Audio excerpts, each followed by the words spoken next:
Hello and welcome back to Asset Guide YouTube channel. आज की इस वीडियो में हम एक बेसिक प्रिंसिपल की बात करेंगे जो कि स्टॉक मार्केट में सभी के लिए ज़रूरी है। और अगर आप एक बिगिनर हैं तो आपको इसे ज़रूर फॉलो करना चाहिए। अगर आप थोड़े बहुत एक्सपीरियंस्ड भी हैं और आपको लगातार लॉस हो रहा है और आप लॉस बुक कर रहे हैं, तब भी ये फॉर्मूला आपके लिए काफ़ी हेल्पफुल रहेगा। तो इस फॉर्मूले में मैं आपको एक छोटी सी स्ट्रेटेजी बताऊंगा जिसको मैं यूज़ करता हूँ, या फिर आप समझ सकते हैं कि मैं एक छोटा सा डिसिप्लिन बनाऊंगा जिसको आप फॉलो कर सकते हैं। और आप यहाँ पर पहली बात तो ये कि अपना लॉस मिनिमाइज करेंगे, दूसरा ये कि आप कंसिस्टेंट बने रहेंगे, और तीसरा ये कि आप थोड़ा बहुत प्रॉफिट भी यहाँ से अर्न करना शुरू करेंगे। साथ ही साथ एक चीज़ और मैं यहाँ पर बताता हूँ कि अगर आप इसी तरीके को लगातार फॉलो करते रहेंगे तो आप यहाँ से डेफिनेटली अच्छा प्रॉफिट भी बनाना शुरू कर देंगे। तो देखिए, इनिशियली आप कर सकते हैं यहाँ पर अपने 5 to 10 के कैपिटल के साथ यहाँ पर आप पर डे 500 से 1000 रुपीज़ अर्न कर सकते हैं इस फॉर्मूले के ज़रिए। तो देखिए, सबसे पहले आपको क्या करना है मैं बता देता हूँ।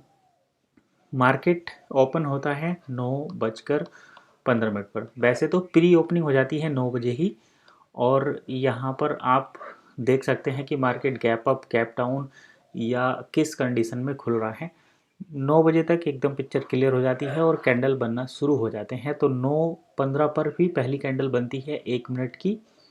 उसके बाद जैसे ही 2 मिनट हो जाते हैं तो आप 2 मिनट के चार्ट से भी देख सकते हैं 2 मिनट की कैंडल, फिर 3 मिनट, फिर 5, फिर 4 मिनट, फिर 5 मिनट। जैसे ही 5 मिनट होते हैं थोड़ी सी इस्टेब्लिशनेस मार्केट में आ जाती है। आप यहाँ पर डिसाइड कर पाते हैं कि 5 मिनट का कैंडल, यानी कि पहली 5 मिनट में बायर सेंटर हुए हैं या सेलर सेंटर हुए हैं। तो और 1 मिनट के कैंडल से तो पूरा चार्ट यहाँ पर बन जाता है। अभी फ़िलहाल देखिए, जब 9:15 पर मार्केट ओपन होता है उसके बाद आपको क्या करना है, शांति के साथ बैठना है और एक डिसिप्लिन आपको होना चाहिए कि आपको जो ट्रेड लेनी है वो 10:30 या 11 AM के बाद ही लेनी है। आपको 10:30 या 11 बजे के बाद ही ट्रेड लेनी है। आपको पहले 9:15 से 10:30 या 11 बजे तक इसको जो है वॉच करना है कि मार्केट किस तरीके से जा रहा है, क्या हो रहा है मार्केट में आखिर। उसके बाद अगर आपको देखिए 15 मिनट की कैंडल लगाइए, 15 मिनट की दो कैंडल देखिए किस तरीके से चल रही हैं। अगर 15 मिनट की दो कैंडल आपको रेड नज़र आती हैं तो आपको यहाँ पर सेलिंग में जाना है, और यदि आपको ग्रीन नज़र आती हैं 15 मिनट की दो कैंडल तो आपको यहाँ पर बाइंग में जाना है। ठीक है, इसके साथ साथ आपको यहाँ पर ADX भी देखना है।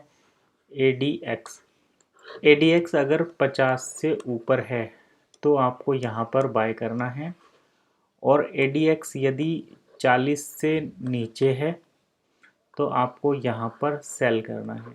अब इस फॉर्मूले को आप ऑप्शंस में भी लगा सकते हैं। अगर आप इसको ऑप्शंस में लगाएंगे तो आपको यहाँ पर मोमेंटम का ध्यान रखना है। मोमेंटम के साथ ही जैसे आपका टारगेट आता है आपको टारगेट बुक कर लेना है, और ये नहीं वेट करना कि भाई अभी कैंडल तो ग्रीन ही बन रही है, क्योंकि ऑप्शंस में मोमेंटम का ही ट्रेडिंग होती है और पेशेंस इसमें ज़्यादा रखना पड़ता है। हालांकि आपको यहाँ पर दो चीज़ें मार्केट में पहले ही डिसाइड करनी पड़ेंगी। पहला तो ये कि शुरू की 1 घंटा मैं इसलिए बोल रहा हूँ, यहाँ पर 15-15 मिनट की 4 कैंडल बन जाती हैं। 15 मिनट की 4 कैंडल, तो इससे आपकी 2-3 चीज़ें डिसाइड हो जाती हैं। पहला तो ये, मार्केट खुलने के बाद जब 1 घंटा लग जाता है तो आपको यहाँ पर सपोर्ट और रेजिस्टेंस पता चल जाते हैं कि 15 मिनट की कैंडल्स कहाँ से रिजेक्शन ले रही हैं और कहाँ से सपोर्ट ले रही हैं। तो आपको सपोर्ट रेजिस्टेंस पता चल जाते हैं। इसके साथ साथ आप अपना यहाँ पर डिसाइड कर सकते हैं stop loss and target. 15 minute की 4 कैंडल ही आपको आपका स्टॉप लॉस और टारगेट दोनों बता देती हैं कि आपको कहाँ पर अपना स्टॉप लॉस रखना है, कहाँ पर आपको अपना टारगेट रखना है। इसके बाद आप सही तरीके से बस अपना टारगेट और स्टॉप लॉस दोनों फिट करिए और बैठ जाइए शांति के साथ। अगर मार्केट नीचे जाएगा, आपके अपोजिट में जाएगा, तो आपको स्टॉप लॉस मिलेगा। अगर आप टारगेट की तरफ जाएंगे तो आपको टारगेट मिलेगा। यहाँ पर आप 1:2 का स्टॉप लॉस एंड टारगेट रख सकते हैं। सपोज करिए अगर मार्केट नीचे जाता है और आपको 4 पॉइंट का लॉस होता है तो आपको अपोजिट साइड में 8 पॉइंट का प्रॉफिट देखना चाहिए। हालांकि यहाँ पर आप 7 पर भी बुक कर सकते हैं, क्योंकि एग्जैक्ट फिगर आपको थोड़ा सा अवॉइड करना चाहिए। तो ये तो था हमारा तरीका। अब देखिए हम यहाँ पर क्या करते हैं। ये है हिंदुस्तान यूनिलीवर का 15 मिनट का चार्ट। कल मार्केट खुला, पहला जो कैंडल बनता है इसमें सेलर्स आए। पहले तो यहाँ पर सेलर्स ने एंट्री मारी, लेकिन उसके बाद यहाँ से बायर जो है इसको ऊपर लेकर गए, यानी कि अनसर्टेनिटी इस कैंडल में दिखती है।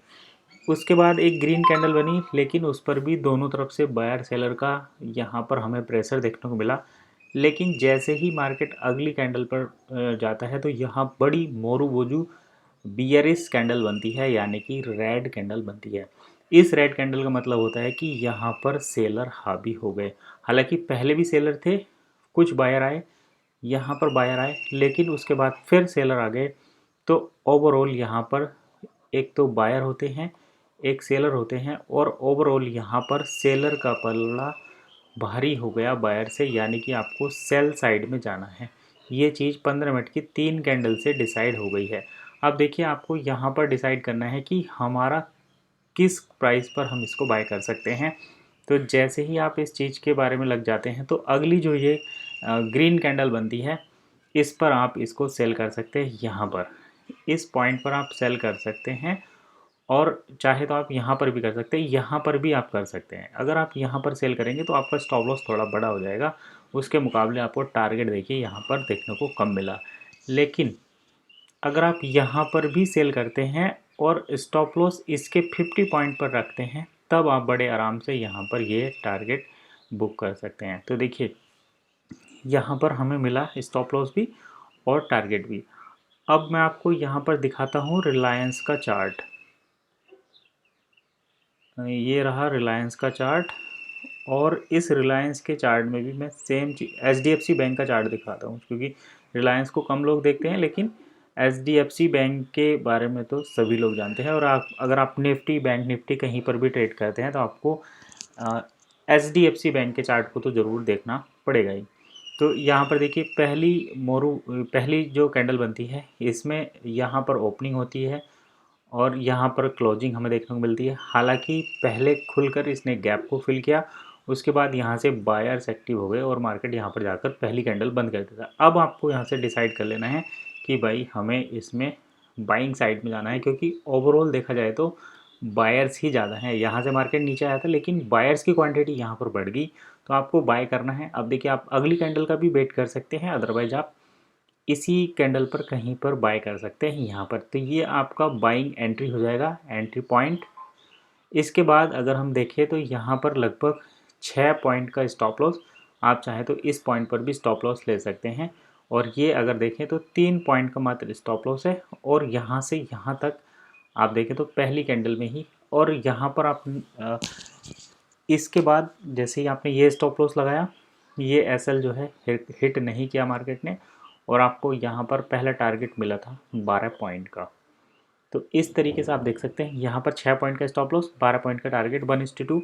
इसके बाद देखिए अगर आप थोड़ी सी भी कैंडल स्टिक की नॉलेज रखते हैं तो ये जो कैंडल स्टिक पैटर्न बनता है ये सेल साइड को दर्शाता है कि आपको यहाँ पर सेल करना है। यहाँ पर सेल करिए, 3 पॉइंट का सेल, 6 पॉइंट का टारगेट पहली ही कैंडल में अचीव। इसके बाद अगर आप कैंडल स्टिक जानते हैं, ये कैंडल स्टिक पैटर्न आपने पढ़ा है, तो इस कैंडल स्टिक को भी आप बड़े आराम से समझते होंगे। और ये कैंडल स्टिक बाइंग की अपॉर्चुनिटी देता है, तो आपने यहाँ पर इसके कन्फर्मेशन हो गया, यानी कि आपको जो है 1:2 का यहाँ से टारगेट मिलने वाला है। तो यहाँ पर आपको बस इसमें सोचना नहीं है, सिर्फ बाय करना है। 3 पॉइंट का स्टॉप लॉस, 6 पॉइंट का टारगेट, यहाँ पर कितनी बड़ी मतलब इजीली आपको यहाँ पर मिल गया है। तो इस तरीके से आप जो है ये स्ट्रेटेजी फॉलो कर सकते हैं। मैं इसको बोलता हूँ 15-4 स्ट्रेटेजी। इसका उपयोग करके अगर आप बिगिनर्स हैं तो स्टेबल रह सकते हैं, कंसिस्टेंट रह सकते हैं और प्रॉफिट बनाना शुरू कर सकते हैं। साथ ही साथ अगर आप एक्सपीरियंस्ड हैं और लॉस बियर कर रहे हैं तो आप अपने लॉस को मिनिमाइज कर सकते हैं, कंसिस्टेंट रह सकते हैं, प्लस प्रॉफिटेबल बन सकते हैं। तो यही थी आज की पूरी लर्निंग। मिलते हैं नेक्स्ट वीडियो में, तब तक के लिए कीप वॉचिंग एसेट गाइड।